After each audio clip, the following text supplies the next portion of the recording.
सभी भाइयों को क्रांतिकारी जय भीम।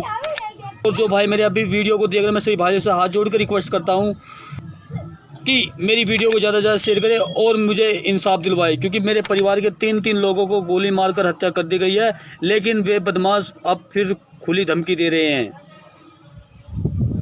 50-50 हज़ार के नाम कुलदीप बदमाशों के, मैं भाइयों अब सभी को बदमाशों के नाम भी बताता हूं जो मेरे घर के आसपास घूम रहे हैं। कुलदीप जाट, जगपाल जाट, विपिन जाट,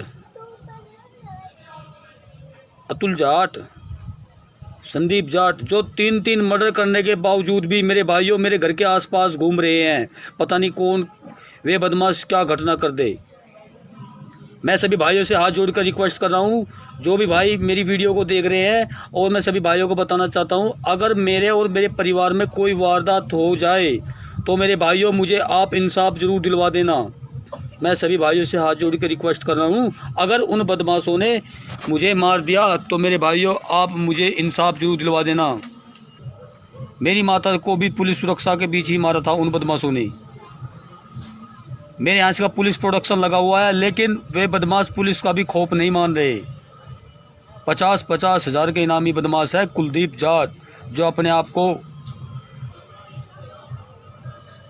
हिस्ट्री से घना बड़ा बदमाश मानता है और मेरे घर के आसपास फिर से घूमने लगा है। मेरे भाइयों, मैं सभी से हाथ जोड़कर रिक्वेस्ट करता हूं और कहना चाहता हूं, अगर मेरे परिवार में या मुझे उन बदमाशों ने कोई वारदात को अंजाम दे दिया, मुझे इंसाफ जरूर दिलवा देना। मेरे भाइयों, अभी 29 तारीख को मैंने अपनी भांजी सोनम की शादी की थी। मैंने नहीं, पूरे समाज की भांजी थी। सभी के सहयोग से मेरी भांजी आपने अपनी भांजी की सोनम की शादी, सभी भाइयों को हम दिल से, और मैं और मेरा परिवार दिल से सलूट करता है। हम ज़िंदगी भर आपका एहसान नहीं भूलेंगे। मेरे भाइयों, पर आपसे हाथ जोड़कर रिक्वेस्ट है, मुझे मेरे तीनों केस कोर्ट में विचाराधीन चल रहे हैं, आप मुझे और मेरे परिवार को इंसाफ दिलवाओ, क्योंकि मेरे तीनों केस अभी कोर्ट में विचाराधीन है, लेकिन मुझे अभी तक इंसाफ नहीं मिला। मेरी आवाज़ कोई भी जो अपने आप को दलितों का मसीहा कहता है, लेकिन उसने आज तक मेरी कोई आवाज़ नहीं उठा रहा। मेरे भाइयों, आप इतना प्रेशर दो जो जो भाई मेरी आवाज़ उठा सके।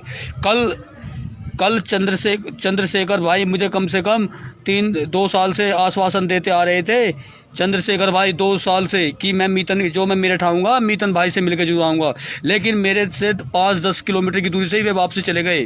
मेरे भाइयों, चंद्रशेखर भाई कल मेरठ में आए थे, हम आस लगाए बैठे थे कि चंद्रशेखर भाई आके हमारी आवाज़ उठाएंगे, लेकिन वे हमारी आवाज़ नहीं उठाई और वहाँ से परे चले गए। मेरे भाइयों बताओ, मैं आस लगाओ बैठा था कि चंद्रशेखर भाई आएंगे और हमारी आवाज़ उठाएंगे, लेकिन बस मेरे से 4-5 किलोमीटर की दूरी से ही वापसी चले गई। मेरे भाइयों, मेरी आवाज़ उठाओ। मेरे भाइयों, आप ही मेरे कोई लीडर जो अपने आप को दलितों का मसीहा समझता है, वो मेरी आवाज़ नहीं उठाएगा। मेरी आवाज़ मेरे भाई, मेरा समाज उठाएगा। मैं सभी भाइयों को अपना नाम, पता और एड्रेस बता दूं फिर से। मैं मीतन कुमार हूं, गांव हसनपुर रजापुर, ज़िला मेरठ, उत्तर प्रदेश का रहने वाला हूं। मेरा मोबाइल नंबर एक बार रिपीट कर लीजिएगा। मेरा मोबाइल नंबर है 90 27 13 44 10। मेरा मोबाइल नंबर है 90 27 13 44 10।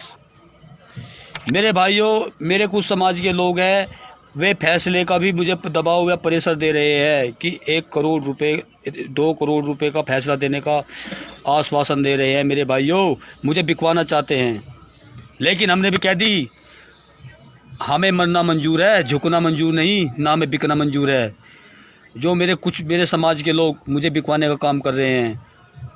सुरेंद्र भाई जी जय भीम। आज हमारे समाज पर जो भी अत्याचार हो रहे हैं, उसके पीछे चंद्रशेखर का, मैं ये नहीं कह सकता मेरे भाइयों, पर मैं ये कहना चाहता हूँ, चंद्रशेखर भाई कल मेरठ में आए थे, हमें 2 साल से आश्वासन दे रखा था कि मेरठ आएंगे, सबसे पहले मीतन के घर पे जाएंगे, उस पीड़ित परिवार के वहाँ जाएंगे, लेकिन वे नहीं आएंगे। अब हमने आस लगानी छोड़ दी है, क्योंकि वे मेरी आवाज़ नहीं उठाएंगे। उसमें बहुत बड़ी राजनीति है। मुझे कुछ भाइयों ने बताया है कि वे आपके घर नहीं आएंगे, ना वे आपकी आवाज़ उठाएंगे। मैं सभी भाइयों को बताना चाहता हूँ, वे हमारी आवाज़ इसलिए नहीं उठाएंगे क्योंकि हम उनका कहना नहीं मान रहे।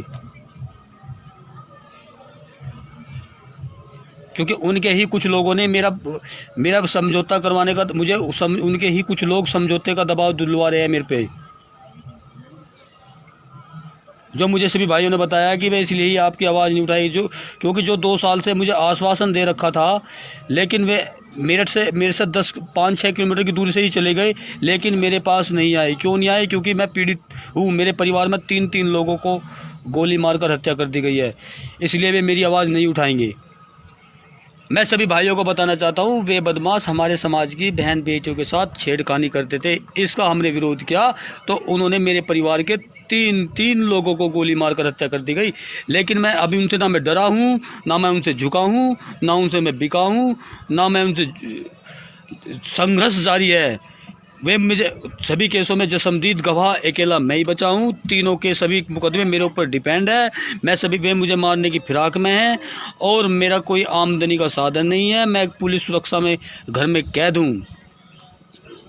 मैं सभी भाइयों से हाथ जोड़कर रिक्वेस्ट करता हूँ, मेरी वीडियो मैं संजय भाई जी, जय भीम। संजय भाई जी, मैं आस लगाओ बैठा था। संजय भाई जी, मैं बताना चाहता हूँ, मैं आस लगाओ बैठा था शेखर भाई मेरे यहाँ से आएंगे, कल मेरे ठाए थे। लेकिन संजय भाई जी, मुझे आपसे भी जवाब चाहिए। मेरे परिवार में 3 मर्डर हो गए, लेकिन चंद्रशेखर भाई को लेकर आप मेरे यहाँ से क्यों नहीं आए? मैं संजय भाई, आप मेरी वीडियो को देख रहे हो, ये मुझे जवाब चाहिए आपसे ही। आप कहते हो कि मितन तू, अब मैं आपसे जवाब मांग रहा हूँ, कल मेरे ठाए थे मेरे यहाँ से, आप क्यों लेके नहीं आए उनको? 2 साल से आपने भी मुझे आश्वासन दे रखा है, क्योंकि मैंने मेरे परिवार के 3 लोगों को गोली मारकर हत्या कर दी। मैं नहीं, पूरा क्षेत्र आस लगाओ बैठा हो। मुझे इस बात का जवाब चाहिए। यह तो आपकी बात में कोई दम नहीं है, या फिर मुझे जवाब चाहिए। सुरेंद्र भाई जी, बहन कुमारी मायावती जी की बदौलत से मेरे पास मुझे 2 लाइसेंस मिले हुए हैं। और जी 29 तारीख को उनके पदाधिकारियों का फ़ोन आया था मेरे यहाँ से का 10-12 पुलिस वाले मेरी सुरक्षा 5-6 एसओ मेरी सुरक्षा में एसओ लगे हुए थे मेरे घर पर। जो भाई दूर के आए थे उन सभी को पता है। ये बहन जी के नहीं, जो उनके पदाधिकारी बहन जी ने उनके कप्तान के पास फ़ोन किया था कि इतनी कोई वारदात नहीं हो जाए। जो मेरी मदद कर रहा मैं उसका नाम लेता हूँ, और जो मेरी मदद नहीं करता मैं उसका नाम कैसे ले दूँ? मैं झूठ नहीं बोलता। अब देख लो, आपने कानपुर में भी माहौल देखा, जब पुलिस सुरक्षित नहीं है तो मैं कैसे सुरक्षित होऊंगा? ये बताओ मेरे भाइयों। जब पुलिस भी सुरक्षित नहीं है, 10-10 8-8 जवान पुलिस के शहीद हो रहे हैं। मैं तो एक आम इंसान हूँ। मैं तो, मेरे यहाँ से तो जंगल है आसपास में। मेरे भाइयों, मुझे इंसाफ कैसे मिलेगा? मुझे जवाब दो मेरे भाइयों।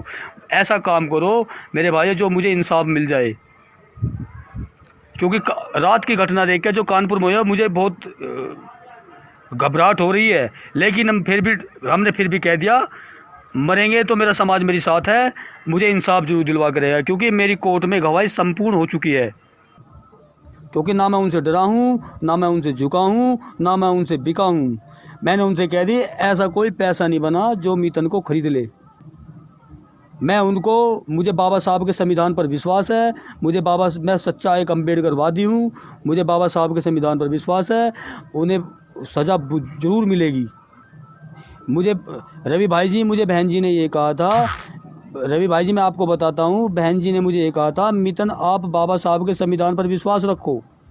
और मेरे पास जब मेरी बहन जी से बात हुई थी, उन्होंने ये कहा था, आप घबराना मत, आप टूटना मत, आप अपने आप को अकेला मत समझना।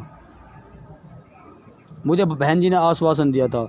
पर लेकिन मैं सभी भाइयों से हाथ जोड़कर रिक्वेस्ट करता हूँ, मेरे भाइयों, मैं पुलिस सुरक्षा में घर में कैद हूँ। मेरा कोई आमदनी का साधन नहीं है।